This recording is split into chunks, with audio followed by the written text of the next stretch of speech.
Merci beaucoup pour la question. Premièrement, je tiens à rappeler à l'ensemble de notre peuple que nous sommes élus.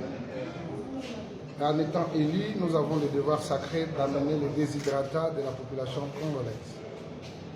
Nul n'ignore qu'aujourd'hui, nous avons porté notre question orale avec débat concernant le ministre des Infrastructures. Comme vous le savez, le dimanche passé, nous étions sur le terrain. Nous avons constaté les dégâts. Nous avons pris acte et surtout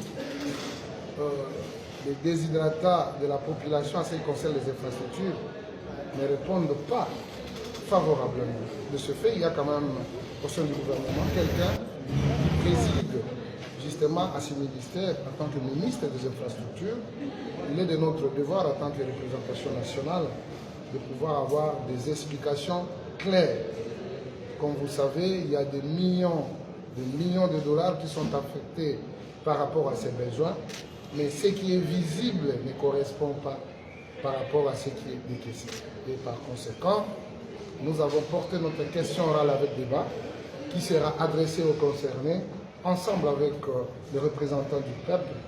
Nous allons écouter les explications du responsable, si ça va nous convaincre ou bien si ça ne va pas nous convaincre.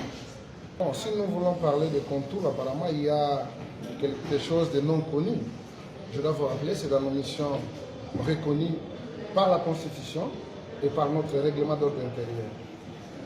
Nous sommes les représentants de la population. C'est nous qui portons la parole au niveau de la prise de décision de notre pays, c'est-à-dire au niveau de l'Assemblée nationale.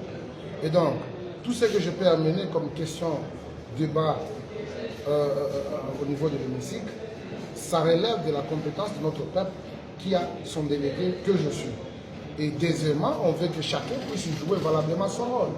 Le président de la République étant le premier d'entre nous, il a ses collaborateurs qui sont au sein du gouvernement, qui doivent aussi mouiller le maillot pour que le besoin du peuple soit exprimé. Mais malheureusement, il y a un constat amer, ça il faut qu'on se le dise. Et bien entendu, je l'ai dit tantôt, il y a des millions de dollars qui sont affectés par rapport à la construction des routes, à la construction justement des collecteurs et surtout les passages d'eau. Mais malheureusement, ce que nous avons constaté, même en face du Parlement, c'est un exemple patent. Parce que la conduction d'eau n'est pas canalisée, n'est pas orientée et on ne sait pas. Alors, nous nous demandons, tout ça relève de la compétence de quel ministère? Je pense que c'est le ministère des Infrastructures qui a tous les éléments qu'il pouvait mettre à la disposition des élus pour que la question soit bien comprise. C'est moi qui vous remercie.